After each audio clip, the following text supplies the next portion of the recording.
assumé, mais je l'assume aujourd'hui pleinement parce que voilà, j'écris syndrome de la physique. physique. Donc je suis métaphysicien, même si je n'ai pas d'agrégation de philosophie, je n'ai pas fait d'études supérieures de philosophie, mais c'est quelque chose qui me passionne, sur lequel j'ai fait de la recherche et je publie des livres. Donc je suis métaphysicien, n'en déplaise à l'académie. Je peux aujourd'hui décrypter mon parcours et voir dans mon parcours que certaines de mes attitudes ont provoqué des résultats que je peux expliquer aujourd'hui par la métaphysique. Mais à l'époque, je le faisais de façon intuitive. Et il y a plein de gens comme ça. Il y a plein de gens qui réussissent des choses dans leur parcours parce qu'ils utilisent la mécanique de l'existence.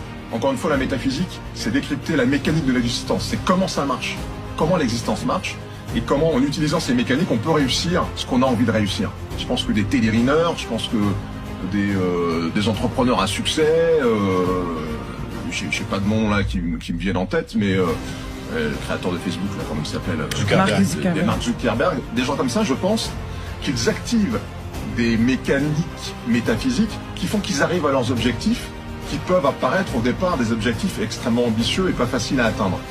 Je pense que moi aussi, je les ai activés à ma manière, mais je ne le savais pas. Ce que donne la métaphysique, c'est permettre de faire ça en conscience. Parce que quand on sait, on y arrive davantage. Et je pourrais dire aujourd'hui des choses qui pourraient apparaître spectaculaires.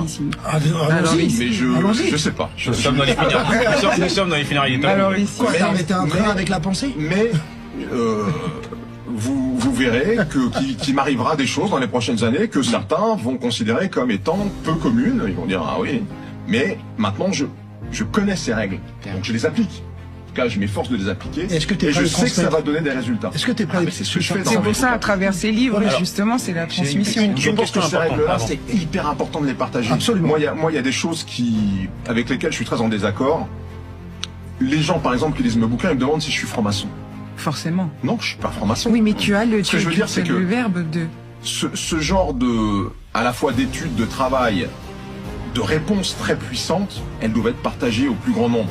Il n'y a que comme ça qu'on va réussir à inverser une tendance globale, planétaire. Si on se contente de gérer ces trucs-là dans un entre-soi, de savoir et de garder ce savoir un peu cloisonné, Et le pouvoir. ça ne marchera pas. Parce qu'effectivement, ça peut donner du pouvoir sur d'autres, mais c'est pas ça le but. Allez-y, osez. Vous savez ce que sera demain? Au moins vous l'aurez fait. Et puis les rêves font la courte échelle aux rêves. On réalise pas un rêve. Comme disait Nicolas Bouvier, on ne fait pas un voyage. C'est le voyage qui vous fait ou vous défait. Donc pourquoi remettre? C'est quoi plus tard? C'est quoi plus tard?